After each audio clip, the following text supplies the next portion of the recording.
Well, g'day curd nerds. G'day curd nerds. Well, g'day curd nerds. Well, g'day curd nerds. Well, g'day curd nerds. Well, g'day curd nerds.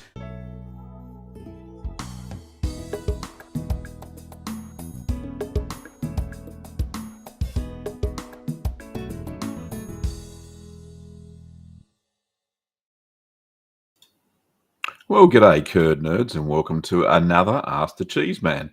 This is episode 194. And later on during the stream, we are going to be announcing the giveaway winner of the curd. The what was it called? A cheese try and the mouse pad. So that's very exciting. But for those who don't know, I'm Gavin Weber. I'm the chief curd nerd, and hopefully I will be answering your cheese making questions. Don't forget that we're live on YouTube, Facebook, and on Twitch. Okay. Let's say g'day in the chitty chat today. So first cab off the rank, Hakeem. G'day, Hakeem. Ricky, Donna. We also got Cease, Thomas, Robert. Hello, Robert. How are you? Mikkel, I think that's how you say it. Fun Pants 94. I turn over a cup. I'm fine, thanks. Julia from Cheese History. Good morning. How are you, Julia? Elmo. Nice. Hello, how are you? Patricia, lovely to see you again, and thank you very much for that wonderful photograph of the Fundy Fog that is the thumbnail for today's episode. Erlene. Hello, Erlene. Who else we got? Tracy, John, Robert M, Elvacaro. I think that's how you say it. Bert, Manel. Hello, Manel. Where are we? Fire and Willow. I think that's how you say it. Cecilia and Mr. Magoo. Lots of people there, and people are asking, how's Kim? Well, I suppose first cab off the rank, yes, Kim is doing a lot better, healing very well. She's resting at the moment, so she's sleeping in, as you do when you recover from an operation. So everything other than that, everything seems to be going fine. Now, don't forget that during the stream, and it looks quite active today, which is fantastic. If you've got a burning question, don't forget, excuse me, you can do a super chat. When you do, the curd nerd light in the background there goes off, and I get to your question as a priority. So thank you so much. Okay, so first question. Oh, I've got a few more people. Star Farms, g'day. Sack Jim, g'day Jim, and Annette. Now, don't forget, at the 30-minute past the hour, we've got the gallery. We've got some good and interesting questions in there and some good photos. And the giveaway winner will be announced at the 45-minute mark. Now, creams.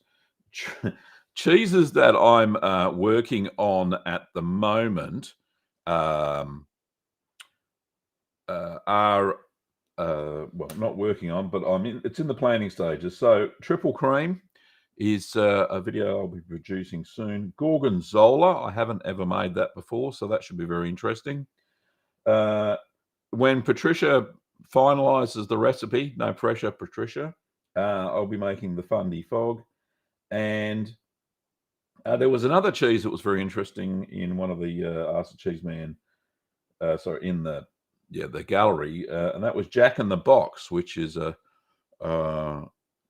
Monterey Jack. It's in two parts, so yeah, very interesting. And Jim on YouTube, Jim Jackson, member for 24 months, fantastic. Thank you so much, Jim. He says howdy, Gavin, and it doesn't turn up in the other stream, but lucky I've got everything there. Right, so questions for today. Let's get into it, shall we? Oh, one thing I forgot to do was mention thank you to all the financial members today. A lot of you guys are in the stream. And new financial member or renewing financial member on YouTube memberships, Henry Dickerson. Thank you, Henry. And thanks to all my patrons as well. All righty, first question. Let's have a look. Where is it? It's got to be here somewhere. Here it is. It's from Cecilia. She says, hello, all. Today, Gavin, I made your farmhouse cheddar and some whey ricotta. Cheddar is in the press now at 50 pounds or 22 kilograms. Very good. Yeah, the farmhouse cheddar recipe is really good. I did notice, remember, I don't know, I've done a few versions. The most recent version I used a starter culture called MA 4000 series. So it could be 4001, 4002, that's fine. And I found that the cheddar flavor was a lot different than just using a simple mesophile like, say, MA11 or MO30. So, yeah, it was a lot of interesting, a lot more depth of flavor, a lot more character. So hopefully you use that recipe with the MA4000. Where are we? Question: how do you deal with stinky cheese fingers when you're done? I wash my hands as normal people would. Jim says, g'day, Gavin, and I trust you and Kim are well. Yep. As I mentioned, yes, she's doing very well. Where is it? Robert says, how could I combine blue molds and bee linens in the same cheese? Okay, so what you could do, so just make a standard blue cheese. So pick a recipe, add the blue mold, of course, as you do, and then I would not introduce bee linens or Brevibacteria linens, which is the red mold, red smear mold, until after you pierced it and let the Penicillium rogue 40, which does the blue mold, develop in the cheese. So, you've pierced it and all the veins and all that sort of stuff comes up.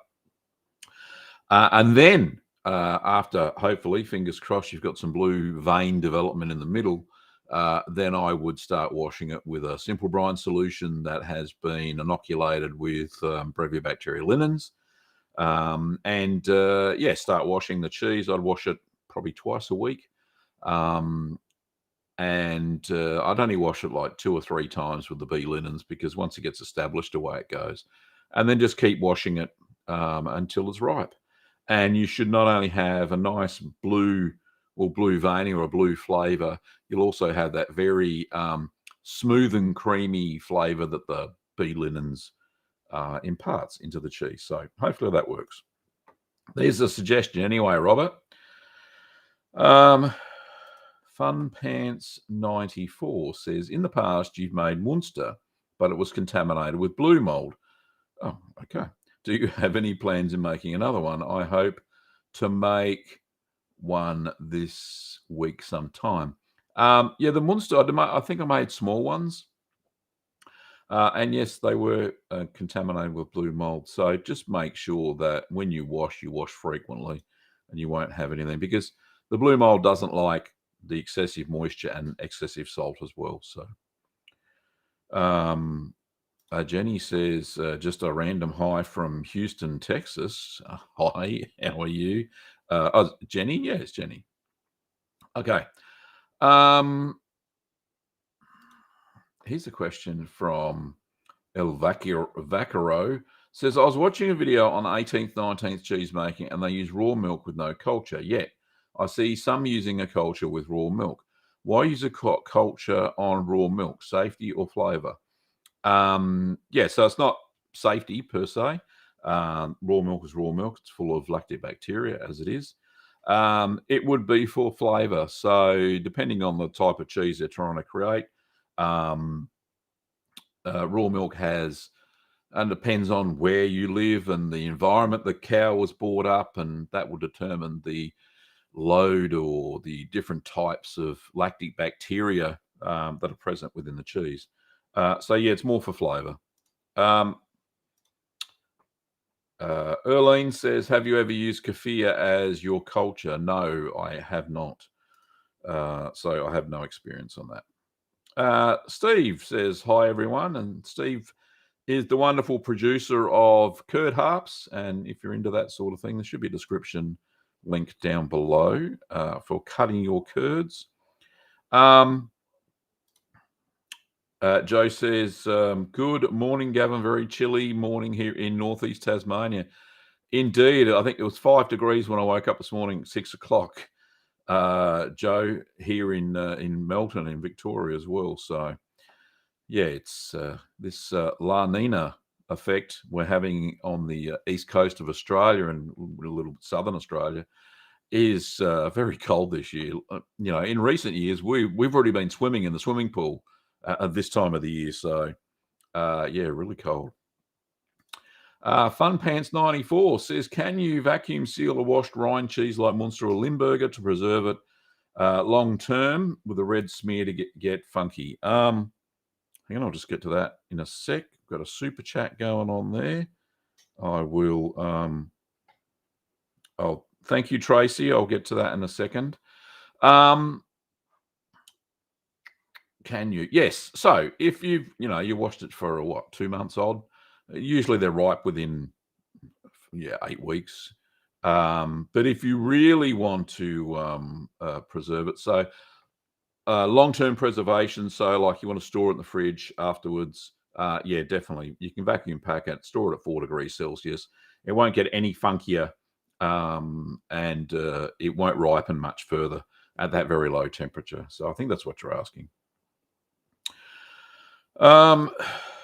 Patricia's asking, have you ever used spruce cambium strips to wrap cheese? Is it even available in Australia? Any other plant wraps like vine leaves or something else? No, we don't. I haven't seen spruce strips for sale. Spruce is not a native to Australia, so that may be a bit difficult, Patricia. So no. Vine leaves, yes. I've actually got a great vine that's growing profusely. So yeah, I might even try some of that. All right. Sorry, I'll get to the super chat question now. From Tracy says, thank you so much for your kind $5 there. Why won't my brand new rennet ever work? I would say it's probably not the rennet, Tracy. I would think it's probably the milk. Now, if I don't have the link, but on the channel, just go and search for best cow's milk for making cheese. And I'm not sure what type of milk you're using. You could pop it in the chat if you want to. But if you're using ultra pasteurized or UHT milk, it'll never set a curd. Doesn't matter what type of rennet you're using. If you're using raw milk, then that could be a bit of an issue as well, depending on the lactation period. So yeah, that could be an issue as well. So there's lots of things that could be going on. Not necessarily a rennet. It could be the quality of the milk. So maybe try different types of milk. Right. So you said fresh raw milk. Right. So it could be the protein content of the milk as well, depending on the lactation period. I would personally, what would I do? So I would pasteurize the milk. So do the low temperature long hold pasteurization, and that can get rid of all sorts of things that are in the milk that you don't know unless you test it, of course. I think then your rennet will probably work. Make sure what the strength of the rennet is as well. There's another problem that people don't normally know. On the rennet, it should say what IMCU or what International Milk Clotting Unit strength it is. The rennet I use is IMCU 200. So that's the strength of the rennet I use for my recipes. If you've got a different rennet, usually the brand will have it either on the bottle or say what the dosing is. So yeah, just adhere to that as well. So hopefully that helps, Tracy, without actually being there and looking at what you've got. So that should help out. Right, back to the other questions. So the next question is from C. Scarston. What's about buttermilk? Is it butter or milk? Okay, so cultured buttermilk these days is basically just milk with some starter culture added, and it thickens just a little bit. Usually it's an aromatic mesophilic culture that is inoculated into the milk, and it's allowed to ripen overnight, usually at room temperature, and it turns into this, what tastes like buttermilk. But yeah, it's cultured buttermilk. That's all it is. Okay. I turn a cup over. If I want to get into cheese making, what's the best cheese to start with? Following your tutorials, of course. There is a video on the channel that says beginner's cheeses without a cheese fridge. Go and search for that, and you will find that that's a good list to start with. So, look, personally, I would start with, say, paneer. I would also start with, then move on to, say, ricotta, whole milk ricotta, then halloumi. Feta is the next one I would make. That's quite easy. Even something like schiz is a very simple cheese to make. And then move on to something a little bit more difficult, probably like, Kefir is one I always recommend. It only takes 3 weeks to ripen. So, yeah, try those out. But yeah, lots of tutorials there, and hopefully you got the gist of that. Kevin says, hey, Gavin, I have a number of spruce strips. If I send you some, will you get them for Mont d'Or? Probably not, Kevin, because quarantine here will confiscate them. We have very strict quarantine laws here in Australia, and unless they're in their original packaging, vacuum packed, they probably, and then even then they probably would confiscate them without a license, which is weird. Sorry about that, but yeah, thank you very much for your kind offer there, Kevin. Bert says, what cheeses would go well at Christmas time, say with a festive chutney? It's up to you. Any cheese would be nice at Christmas time. So go and check out. I did a cheese board video. So you know what cheeses to put on a cheese board, so it's like fairly balanced. So go and check that out and have a look, Bert. And I think you'll be pleasantly surprised. And I think it's got all the accompaniments and all that sort of stuff as well. But with a festive chutney, look, if it's a tomato chutney or something like that, a really good strong cheddar would be perfect. So, but you won't get a very strong cheddar before Christmas this year anyway. Dwayne says, greetings, Gavin. Hope Kim is feeling better. Yeah, thank you, Dwayne. Yes, she is.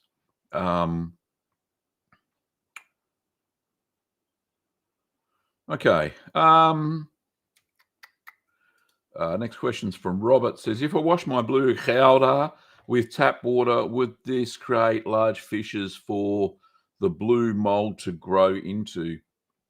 Yeah, look, Gouda is one of those cheeses that are susceptible to late blowing. And we're going to talk about late blowing actually in the gallery in 10 minutes time. So hold on your hats there. I've done a little bit more research on how we can prevent it, late blowing. And it's usually cheeses like semi-hard cheeses like Gouda, Havarti, Edam especially, and some cheeses that names cannot be mentioned, like the cease and desist cheese. Those sorts of cheeses do tend to late blown. But yeah, there's been some research that I found where you can prevent it, which is pretty good. Okay. Patricia says, Bert, here's a consideration for Christmas cheese. Knockalost. New England cheese making has a recipe. Very cool. But it won't be ready in time, she says. Yeah, so the only cheese that'll be ready in time, what is it now? It's the 28th of November. If you a semi-hard cheese that probably go good with chutney, look, I recommend Kefir. No problems at all. So, yeah, give that a try. That's for sure. So Kefir, I've got a couple of recipes. Use the most recent one. It was the most delicious. And that is ready in 3 weeks. So if you make it today or tomorrow, depends on where you are, then yeah, it'll be ready for Christmas Day. So perfect. Or look, any of the fresh cheeses, you'll have those. They're eaten within the same week. Fun Pants says, I bought one of Steve's curd harps. They're great. Yes, they are indeed. There you go. The Steve Benz Appreciation Fan Club. Good on you, Steve. Well done, mate. Santiago says, hi, Gavin. I made the Kefir. What can I use as an alternative for non-iodized salt? Can I use Choose It MA11 and MA4001 as the mesophilic culture? Yeah, look, you can use either, but look, my personal preference, I would use MA4001 as the mesophilic culture for a Kefir. I did that recently as well, just for a try to see, and it had a greater depth of flavour. An alternative non-iodized salt, look, just use sea salt. Okay, just make sure it doesn't have any iodine added to it. So you can grind it yourself. There's no problems at all. Just make sure it doesn't have any anti-caking agent in it. So as long as it's a salt without any iodine and any anti-caking agent, then you should be good to go. Alrighty. Travis says, any tips on regulating the heat when using electric cooktop? Would the double boiler work like you use on gas? So electric cooktop is a little bit more finicky because it's very hard to control the temperature, but the double boiler would work better. However, because you don't have that fine control of gas or like the sous vide or the precision cooker, then you may run into issues with temperature overshoot for sure. It's difficult. It really would be difficult on electric cooktop. Look, it might pay to get an induction cooktop. I mean, you can buy those portable induction cooktops now that you just plug into the wall, and that'll give you really fine control of your temperature. Or, like I have been doing recently, go and get yourself a precision cooker. Like I think from Anova. There are other brands like Inkbird, and there's a whole bunch of other ones. So, yeah, they're all very cool. So there's a couple of solutions. Electric cooktop, quite difficult, unfortunately. Okay, Liana is late to the show. Hello, Liana, and lovely to see you. Kim's not here today, so she's sleeping in, as she does, because she's still recovering. Annette says she's bought a harp from Steve as well. Well done, Annette. Well done, Steve. El Vaquero says, I'm finding out the goats I got are likely to produce milk with over 6% butterfat. So yeah, it'd be very creamy cheese, very white and creamy. It'd be very nice. Okay, question from Liana says, I put pure cream in my blender and made amazing butter, but I did not get any buttermilk, and within 2 days it turned into a liquidy pudding consistency. Is this normal? No, it's not. Look, you will get buttermilk. So what I normally do, go and have a look at how I made the cultured butter. I think it's a far superior taste than just normal putting cream into a blender and then blending it. What you actually have to do is wash the butter. Make sure you got cold hands, of course, because when you mold it, that's when the buttermilk comes out of the fat, the yellow fat that's left behind once the cream's been whipped. I tend to wash that out, so you do get a lot of buttermilk out of the butter. Because you didn't get rid of the buttermilk, that's why it turned into a liquidy pudding consistency. So it is not normal. It means the buttermilk's been trapped within the fat, Liana. So go and have a look at that video, how I made culture butter, and you'll see a better method.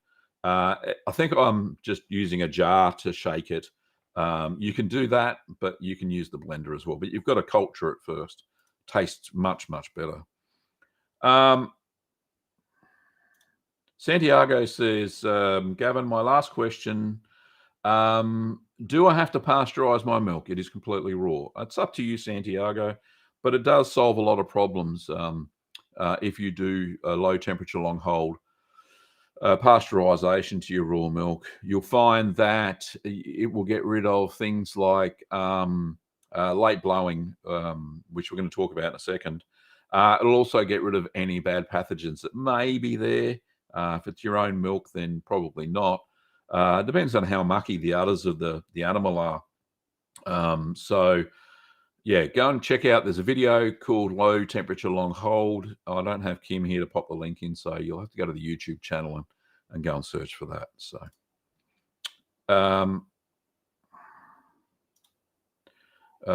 Dominic says, morning, Gav. I've been to the Mold Cheese Festival yesterday, and it was amazing. Yeah, I'd love to see any videos. I haven't checked it out. I couldn't go because I'm still looking after Kim. So chose not to this year. Mold Festival, for those who don't know, it's a festival here in Melbourne, sometimes in Sydney too, where lots of local cheese producers get together and showcase their goodies. So yeah, it's really good, and they have some amazing things. I did a video on it way back. Just go and search on the channel for the Mold Festival, and yeah, it was really good.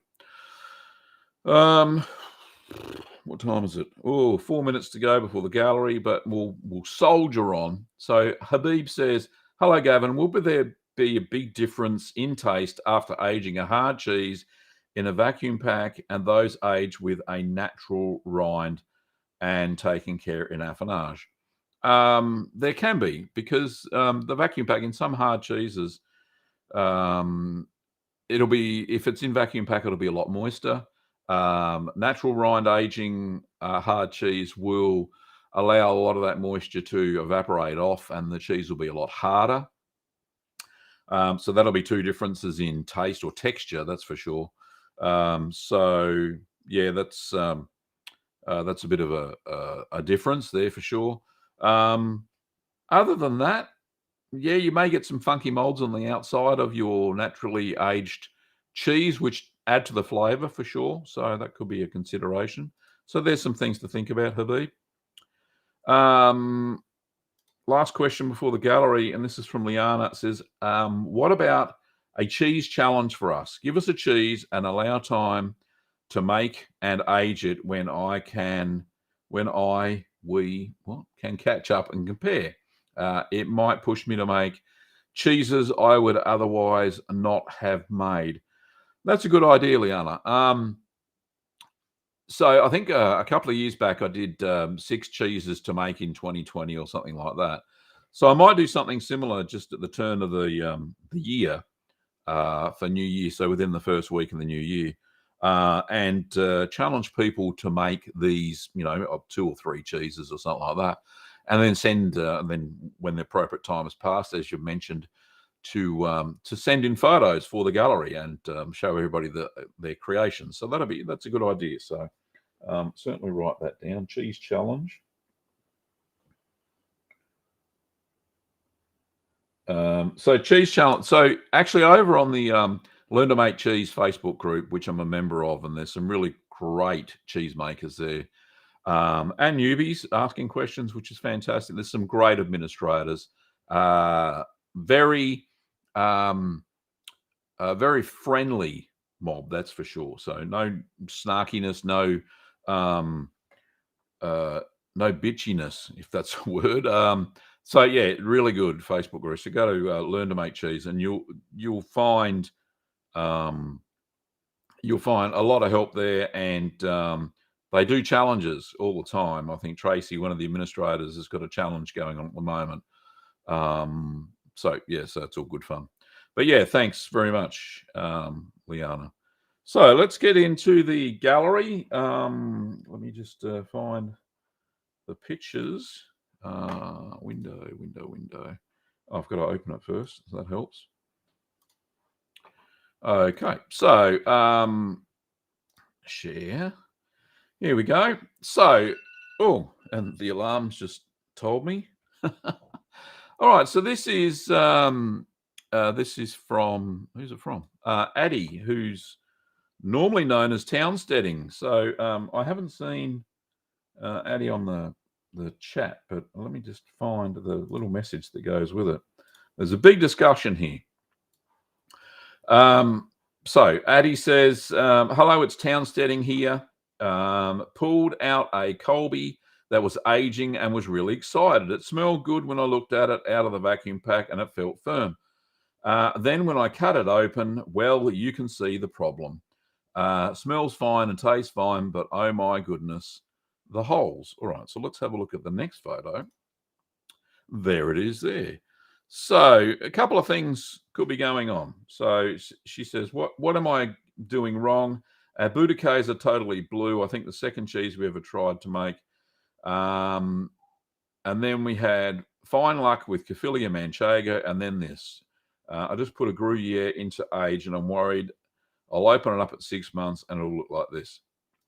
We sterilised our equipment, washed our hands well. I just don't know what we are doing wrong. Any suggestions would be most appreciated, Adrienne and Cody. I said, hi, Addie. It is, so this is my reply. I've already replied back to her an email, so I'll read that out. Might as well. It is late blown, but not to worry. Wikipedia states that Clostridium taurobutricum, oh goodness me, spores, I'll just say CT, are present in raw milk, ferments lactate, and causes late blowing defects in high pH cheeses, such as Emmentaler, Gouda, and Edama. Even the low spore densities of this anaerobic in milk is used for cheese production can bring about this phenomenon if the growth conditions are suitable. This defect is characterized by eyes, slits, or cracks, caused by the production of gas bubbles as well as abnormal cheese flavor from the butyric acid. It is purely a visual defect and does not affect the safety of this cheese. Mainly occurs when raw milk, or sometimes in pasteurized milk when the cows are fed fermented silage instead of grass. So my comments from here. Also, by the looks of the perfectly round holes, it could be native propionic Shimani bacteria in the milk as well. I say this because normal late blown cheese has a horizontal fissure running down the middle of the cheese, which is a good indication of this condition. If you can get your hands on some donkey milk or egg white-based lysozyme, this inhibits the growth of CT and is used in cheese making. Now, having said that, there is a recent study. Let me just, can I share that now? Here we go. Yeah, all right. So let's see if I can do that. So let's share the window. Where is it? Here it is. So recent study, here we are, from Costantino et al. So this is effect of Jenny milk addition on the inhibition of late blowing in semi-hard cheeses. So they did a study where they've added donkey milk to cow's milk when making semi-hard cheeses. The gist of it, basically, and the gist of it is that. Well, let's go back to Addie's picture. Sorry, we're swapping screens left, right, and center here, but here we go. So back to Addie's picture again. So the gist of the Jenny's milk study says the addition of Jenny's milk, which is donkey's milk, I had to look it up, by the way, to cow's milk during cheese making, at least to a maximum concentration of 7.41%, does not affect semi-hard cheese acceptability. They did taste test studies and all that as well. And no significant differences was observed among cheeses according to consumers concerning sensory aspects. So when you add 7.41% of donkey's milk to cow's milk, and you've noticed previously that you've got late blowing, then this will get rid of late blowing, or you can just buy the egg white based lysozyme, which is difficult to get your hands on as a home cheese maker. I know I've been trying to do it for years, but very cool. So there's some tips there. All right, so the next cheese is, who's this from? Annette. Annette's got a little note here somewhere too. Let me find that. Annette says, hi, Gavin. Hope both you and Kim are well. I have attached a couple of pics of my latest cheeses. Thank you for your recipes. You're most welcome. The Budakaiser turned out really well, has a lovely texture and melts beautifully. My Castle Blue is so good and keeps improving. It did ripen a bit quicker than I wanted, but I think I had the cheese cave a bit warmer than I should have. I cut one open for good flavour, and I didn't think it was ready to eat. So I wrapped them in cheese paper, put them in the kitchen fridge for a couple of weeks. They've improved so much and taste delicious. Delicious now. Take care and best wishes for the holiday season. Kind regards, Annette. Thank you, Annette. So this is Annette's Budakaiser. I love the little label. Very nice. And the picture there. And yeah, nice structure. A little bit of mechanical holes by the look of it. So looks beautiful. And then this is Annette's Castle Blue she's made. I love the outer layer. A little bit of white, a little bit of blue, but certainly you've got the blue in the middle and very creamy inside. So well done, Annette. Fantastic looking cheese. All right, so moving on, we've got another cheese. This one's from Lindsay Hall. Thank you, Lindsay. And this is a Drunken Cow or Formaggio Ubracchio. And we got some notes here on Lindsay's cheese. It says, hi, Gavin. I'm a new curd nerd and really enjoy listening to your live feeds and your tutorials. I have definitely been bitten. I have sent you 2 photos of my take on Formaggio Ubracchio. I soaked the curd fingers in tawny port and then soaked the whole cheese in port for 24 hours. I'm quite pleased on how it turned out. 3/4 of it has gone back into the cheese cave. So yeah, lovely looking picture there, as you can see. Can I make it any bigger? There we go. I love the marbling effect, and yeah, nice on the outside. And you've said that the flavour is very good. There's another picture, I think, somewhere. Let's have a look. There we go. There's a close-up. A little bit of mechanical holes as well, but you know that's to be expected when we don't have commercial presses. But yeah, really good. And I really do love the marbling. That looks really good. So well done to you, Lindsay. Fantastic picture. That is the end of the gallery today. Let's close that down. Hopefully I'll come back. There I am. Very good. So yeah, fantastic pictures. Thank you everybody for sending them in. For those who want to send me in a picture, let me just bring up a new window because I can do that. I can do windows. Okay, so if you want to send me a picture, there's a little procedure. Here we go. So sharing the screen once again because I can. So this is my YouTube channel page. It's just go search for Gavin Weber. You're already there, but you know. This is for the people watching later. Go to the tabs across the top here. Go to the About tab. And if you scroll down a little bit, if you're logged in, it says down here, details for business inquiries. It says sign in to see email address. That's the email address to send in your photos. That's the only email address I check. I do have other ones, so don't get too excited there. Yeah, so don't send it to any other email addresses. Send it to this one that's on my YouTube page, and that's the one I check for. That's the one I check for Ask the Cheeseman photos. So thank you to all those who sent in their photos today. Really appreciate it.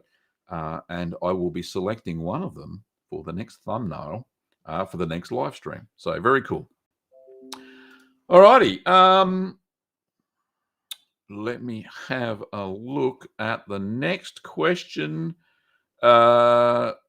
Liana was the last one, and there's been no super chats, so that's cool. Let me think it.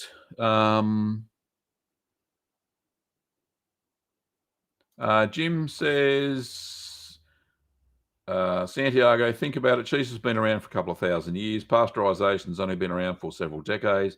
Nope, you don't have to pasteurize your raw milk. That's true, Jim, but if you want to avoid some issues, which, new cheesemakers don't understand, things like late blowing cheese we've talked about, then pasteurization is a surefire way to get a better result for somebody who's new at cheese making. Sure, when you get a little bit more experience under your belt, go for raw milk, and you'll get a better flavored cheese for sure. Okay. Bob says, this is a good one. Will becoming a cheesemaker make me more attractive to women? Of course, Bob. Ladies, you can chime in if you want to, but you ladies are cheesemakers as well out there. But Kim certainly does have a certain attraction to me now that I'm a cheesemaker. Before, probably didn't like me, don't know. I'm only joking. But yeah, funny question. Steve says he's stringing curd harps as he watches this.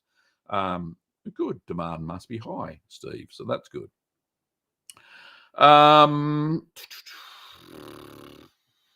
Let's have a look. Chloe says, what's my favourite cheese? And all together now, all the cheeses are my favourite cheeses. Thank you for asking, Chloe. Okay. Judy's got some tips on electric cooktop. She says, I use an electric cooktop. I turn it off 2 minutes before the temperature is reached if I'm not using the double boiler. Double boiler works fine. Have room on the side of the stove to move the pan off the hot ring. Great tip. Well done. Thank you, Judy. All right. Annette says, do you know where I can purchase a patent Manchego hoop? I haven't been able to find anyone selling them in Australia. Yeah, I think you may have to get it imported.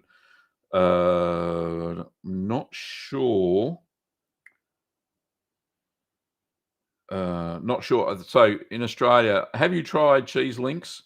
I know I don't stock it, of course. But yeah, Cheese Links may have it. They do have a lot of cheese making baskets. They're down in Lara in Victoria on the near Geelong.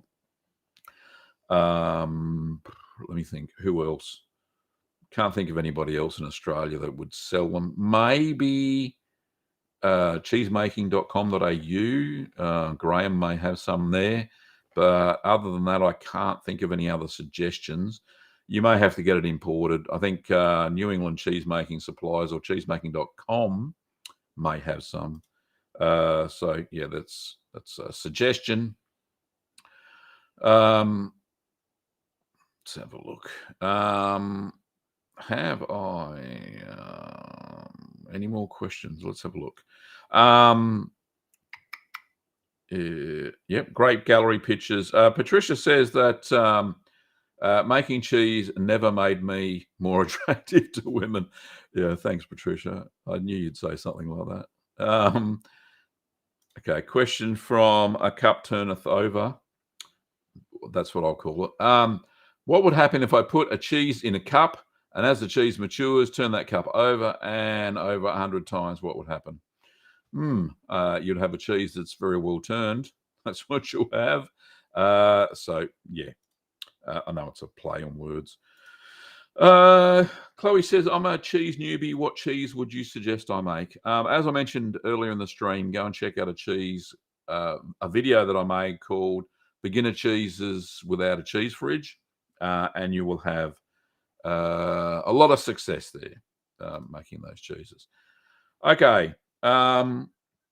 It's 1:45. I'll get to your question in a second, Chris. Let's share the giveaway winners. I don't have a drum roll or anything like that. There we go. No, Hamish, don't bark. Hamish, stop barking. All the dogs are mean. No, that was me. Come back. Come back. We'll do the Ask the Cheeseman giveaway. My goodness. Crazy dogs. Right. So here we go. We're sharing the window right now. Here are the two winners. So the email address. Now I've blanked out the rest of the email address and the IP address, so naughty internet people won't go and find these. So as far as I can tell, the winner of the thank you, Hamish. Sorry, the winner of the cheese try is Hayden Jarista. Sorry if I pronounced that wrong, but Hayden, I'll be contacting you trying to find your shipping address so I can ship that cheese trier off to you. And the winner of the mouse mat is Curlew13. So not sure who Curlew13 is, but I will get in contact with both those winners and ship off those prizes to them. So thank you very much for participating to all those who entered into the After Cheeseman 193 giveaway. It was good fun. A little bit of cheesy fun there before Christmas. And yeah, like I said, I'll contact all those people and we'll get into that. All righty. Not many more questions going on here, but we'll get into this one. And then if nobody's got any more questions, I will I'll finish the stream early probably, but we'll keep going. Chris says, hi Gavin, what causes skin slip on washed rind cheese? Is it the geo taking over? There seems to be no information on skin slip on washed rind soft cheese. Okay. So what can happen?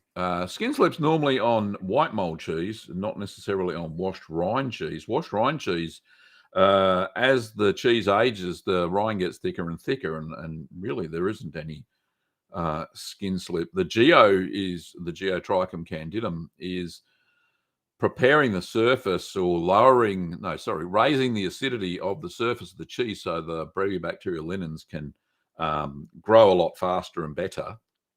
That geo is good. I have seen it all over a washed rind cheese. So I remember when I made Tilsit for the first time, which is a lovely washed rind cheese that's made with a thermophilic starter culture. There was Geotrichum white mold all over it. And I just simply washed that off and the red smear was there. It was perfect. It was amazing. But no, I've never had skin slip on a washed rind cheese. What I do is these days, and I don't know if I made a video and shown it, on advice from, I can't remember if it was Patricia or Ruth who are in the chat, instead of using a cloth and dipping the cloth into the brine solution, I just put it on my hands and just smeared the brine solution all over the cheese just with my hands. And I've subsequently seen commercial video makers or artisan cheese makers on YouTube when they're making that sort of cheese, like Limburger or stuff like that. I'll get to that super chat in a second. Yeah, and that stops skin slip because your hands are nice and smooth. They don't create any rips or tears in the surface of the cheese. And you get a decent coverage, so no problems at all. Alrighty, so yeah, so that's what we do, Chris. All right. Jim says that mouse pad is priceless. Yes, it is. Where have I got it? Hang on, I'll see if I can find it. Stop it, Hamish. All right, doggos. Yes, that is the mouse pad. It says, "G'day, Curd Nerd. Love from the Cheeseman." It's very nice, lovely little present. That's second prize. All righty. Liana has a question. Says, thank you, and thank you for your super chat, Liana. Any tricks to prevent goatiness? If you're using goat's milk, then yeah, you're going to get a goaty flavour. And I think you are. So no, there is no tricks to preventing goatiness. Change to cow's milk. That's just inherent in the goat's milk, unfortunately. So yeah, no advice there whatsoever. Question from Fun Pants before we finish up the stream says, what are a few cheeses you find yourself making over and over again? Okay, so household favorites for me certainly are Kefir. That's one cheese I've made over and over again, and delicious. Absolutely. I love the saltiness of it. I love the creaminess of the center paste. I like the thickness of the rind. So that's a delicious cheese. Another one of Kim's favorites, for those who don't know, is Cotswold. My more recent recipe where I added garlic powder, as well as chives and dehydrated onions. And yeah, that was perfect. So yeah, Cotswold, lovely. It's based on a double Gloucester recipe. So really nice. Yeah, so that's what's going on. So Annette says, are you talking about my castle blue when you say that was photoshopped? Don't know what's going on there, but no, the cheese was fantastic. Yeah, it was photoshopped, put into a different bunch of pictures. So there's nothing wrong with that. Well done. Annette, looked great. Let me see. Hamish, where is it? It says, Hamish, are you wearing a cone on your head? Hamish, are you wearing a cone on your head? He is. He tells me he is, because he was desexed the other day. So yes, he is wearing a cone on his head. Unfortunately, he's got 5 more days until he gets his stitches out and the cone comes off. Poor little bugger. A question from Cross of Borg says, fine Limburger isn't stinky enough anymore. What cheeses are stronger? There's a French cheese called Epoix, I think, and that is very strong, reported to be very strong and stinky. So you could go and track that down if you can find it at your cheesemonger. I haven't made it because Kim banned me from making it because it would stink out the whole house, unfortunately. All right, couple more questions before we go. This one's from Callum. Callum says, hi, Gavin. Tried to make some farmhouse cheddar at the start of lockdown. Any ideas on how I can make my next one slightly less creamy and more dry? Yeah, lower the milk fat of the milk, Callum. You'll have to determine what it is for whatever you've got there. That's one way of doing. Or to make the farmhouse cheddar less creamy and drier is you could stir for another extra 15 to 30 minutes when you're stirring the curd. That'll expel more whey and you'll get a drier cheese. So there's a couple of suggestions there. I hope that helps out. Okay. Cease says, I am doing a washed rind cheese and there is an air bubble forming. Can I do anything about that? An air bubble in the center of the cheese. Maybe it's lake blown. What you can do is this is something that I've tried once and it worked. And I don't think I've ever shared it. I sterilized a knife, very sharp knife, and I stabbed it into the rind of the cheese and pressed down on it, and the air came out. The fissure or the bubble, whatever was going on in there, collapsed because the cheese was really soft. And then I vacuum packed it. So I stopped washing it. I vacuum packed it, and that sealed the fissure, and it looked quite normal. I can't remember what cheese it was. I know I did it though. So you could have a lot of stuff going on within that cheese cease. But yeah, send us a picture. That'd be very interesting. Air bubble right under the surface. Yeah, so try that, cease. That's what you've said here. So yeah, try a knife, push it down, vacuum pack it. Chris says that you have to make Epoix. It's washed in brandy. It's no smellier than brick cheese. The flavor is unbelievable. Yeah, indeed. I'll have to find a recipe. I think I've got it somewhere there. All right, so that'll do for today's stream. Thanks everybody for watching. I appreciate all of the questions that you guys and girls have asked me. So thank you so much.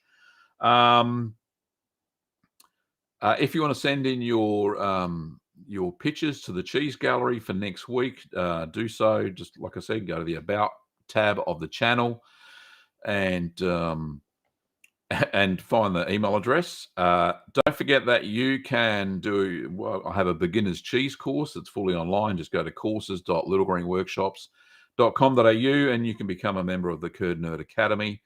And if you want to get any cheese making supplies, then you can pop over to littlegreenworkshops.com.au. I've now added standard shipping for international as well to the countries that stuff's getting to within a reasonable amount of time. So you'll see that as well.